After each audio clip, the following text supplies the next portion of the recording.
Welcome back, everybody. It's another What Sold on eBay video. Brendan here, Dad Planet. Hey, if you guys are all day ones, thanks for being here. I appreciate you. If you're new, welcome.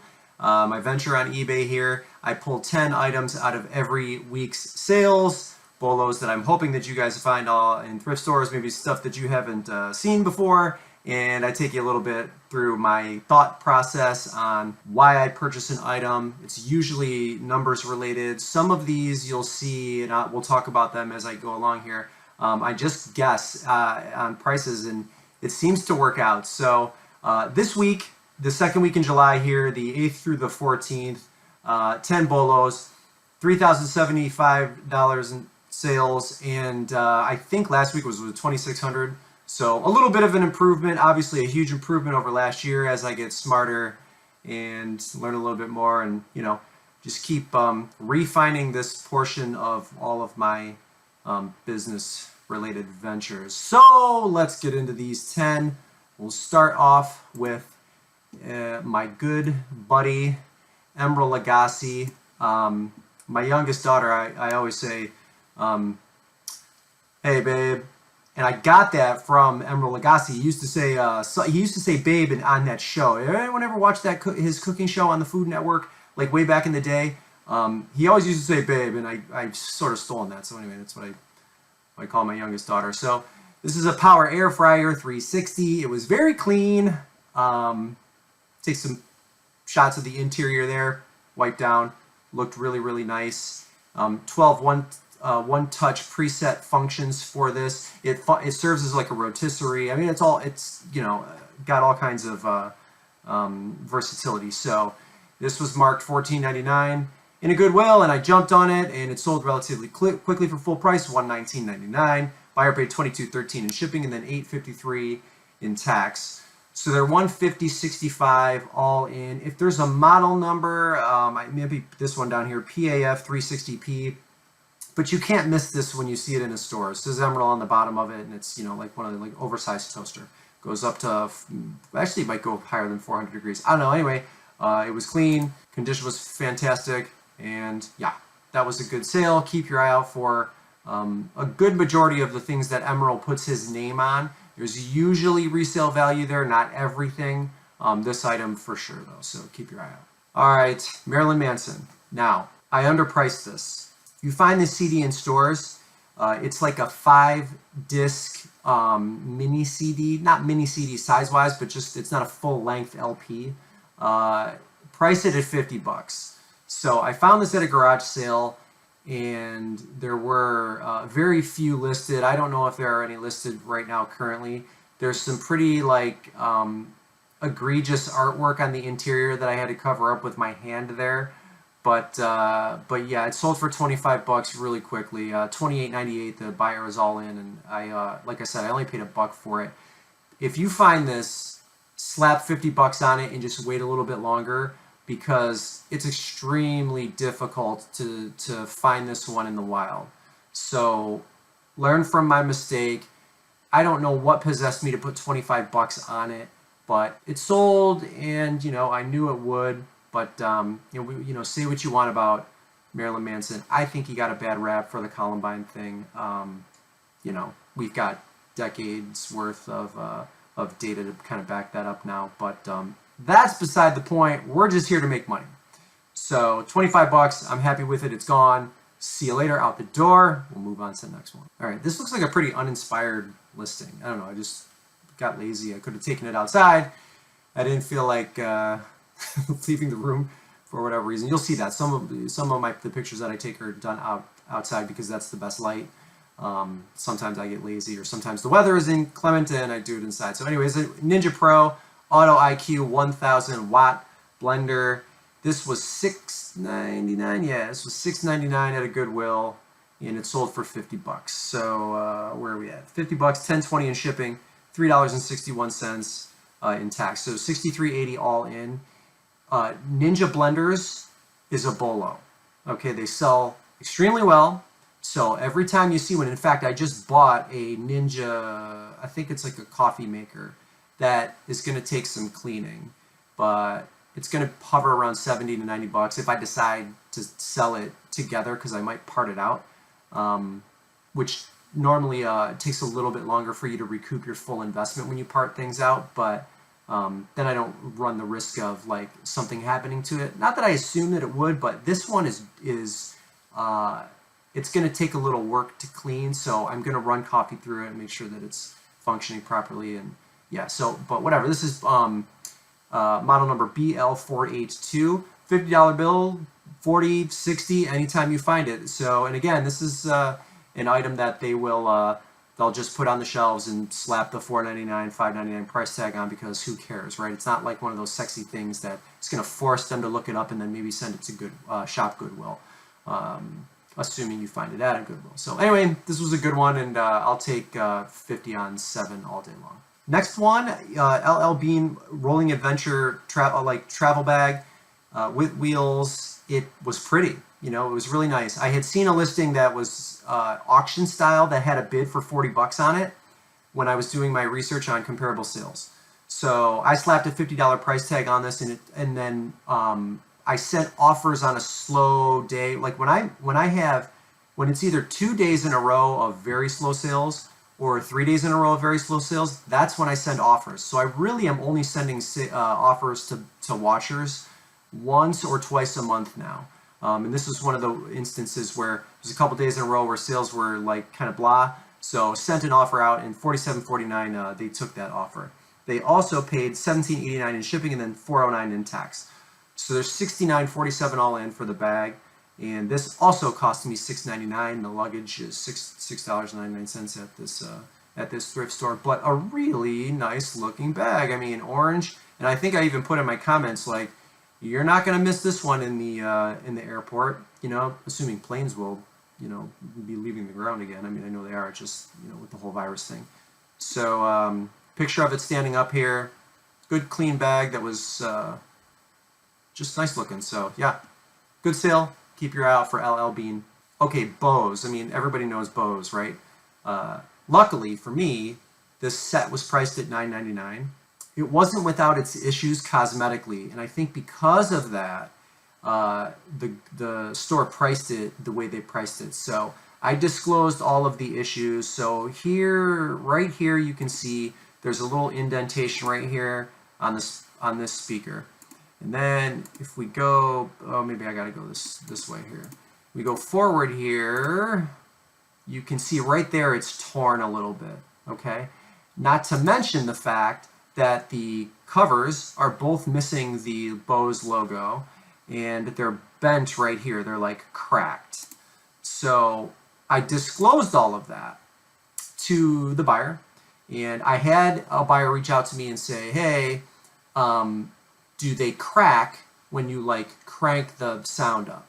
And so I said, I'll test it again, even though I put video in there. I'll test it just to make sure that doesn't happen. It didn't. The sound quality was wonderful. I packed them well, got them shipped out. Buyer left me positive feedback. They are extremely happy with this, and they sold for full price, $79.99, $25.50 they paid in tax. So they're $105.49 all in. This was the 201 series. The guy that purchased them from me has 301s, and he just wanted these as well. So, you know, you got a lot of audiophiles that, you know, like sound, and good quality brands, which Bose is. So yes, I think I just got lucky on this price-wise, because normally, you know, somebody sees Bose and they slap the $30 price tag on it, but got it for 10 bucks, so good sale.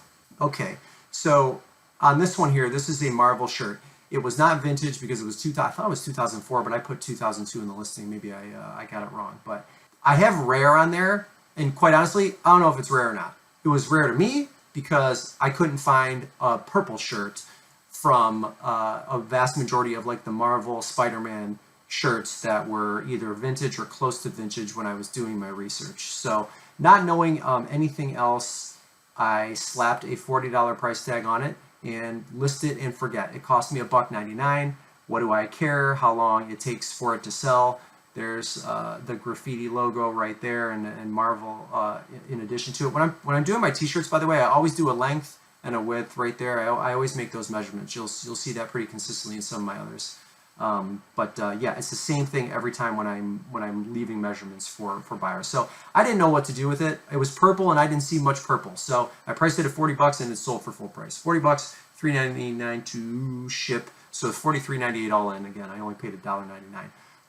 Marvel, if you look and search like vintage Marvel t-shirts, some of them are going to in the $200, $300, $400, $500 price ranges, and even higher.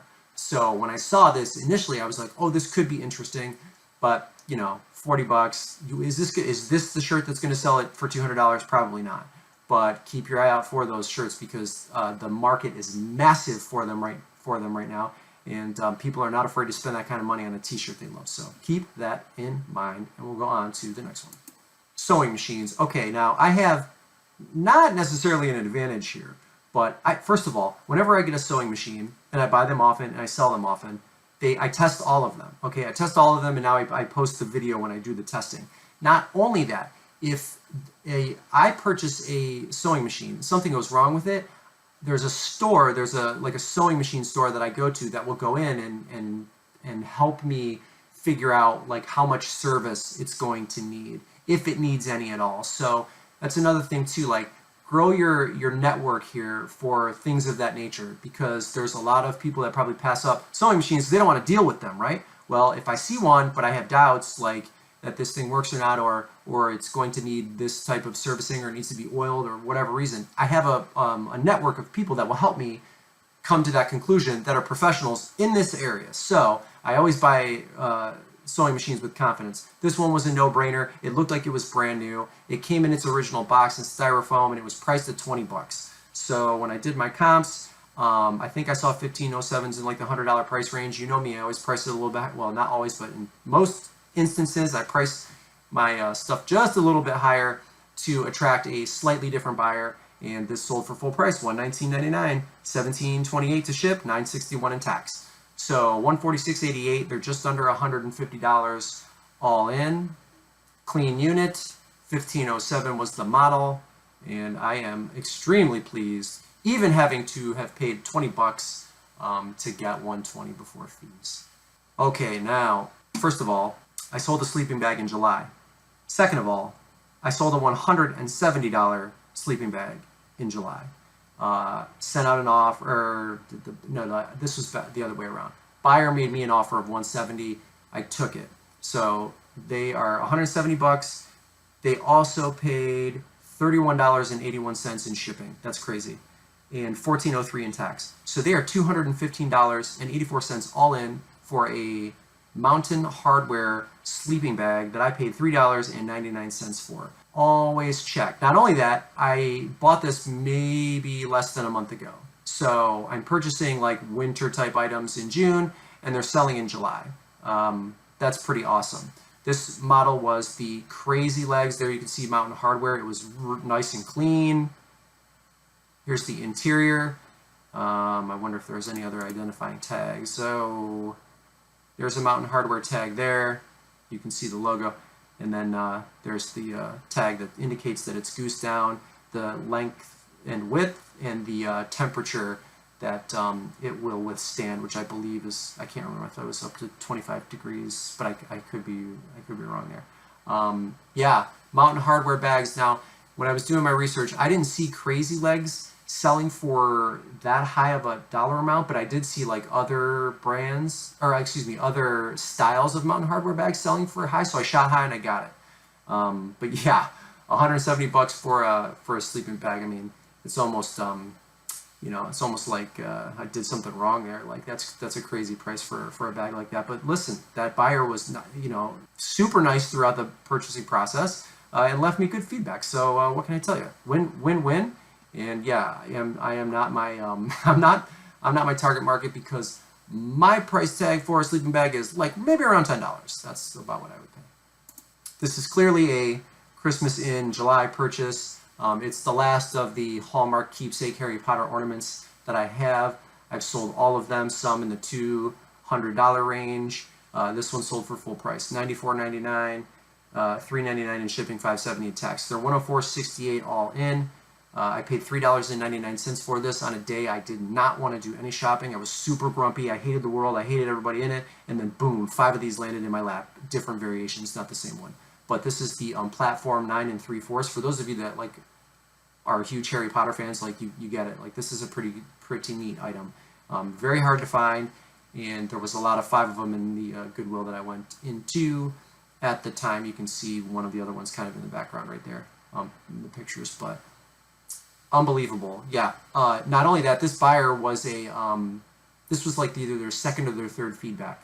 So I feel like we really are capitalizing on brand new buyers who have been forced to buy things online, even though this is not an essential purchase. But you've got a lot of people that have become more comfortable purchasing online when they had no stores to go into during the height of the pandemic. So that's a pretty cool sale. I'm glad to see it in somebody's hands who loves it, and I'm happy with $100. So what can I tell you? And the last ones. Now this is an OG pair of Nikes right here. They had like big time flaws. So a size 13 was one of my advantages because I don't think that for this particular model, the Retro 3, there was no size 13. But here's the first flaw. You can see it's a big one. It's missing that like top portion of the heel on the right shoe right there. You can see a little bit of discoloration too, but yeah, they obviously didn't care about that. And these shoes were missing the insoles. So we got two things working against us here: no insoles, and then the condition issues. It still did not matter. This buyer took an offer that I sent. They paid $66.49, $8.70 in shipping, $5.45 in tax. So they're $80.64 all in. They also left me positive feedback indicating that they love the shoes. Never ever be afraid to disclose any and all flaws, because the buyer that eventually makes the purchase doesn't care, and that's the buyer you want. So I paid $4.99 for these shoes at a Goodwill, and man, what can I tell you? A decent week of sales.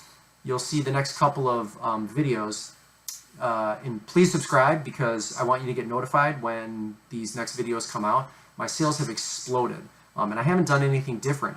I just continue to get better at sourcing and trying to stay consistent with meeting my goals for July, which are going to be a real struggle because I'm supposed to have 1,050 listings by the end of the month. And I don't think I'm going to hit that. But anyway, the next 2 are crazy. Thank you for watching.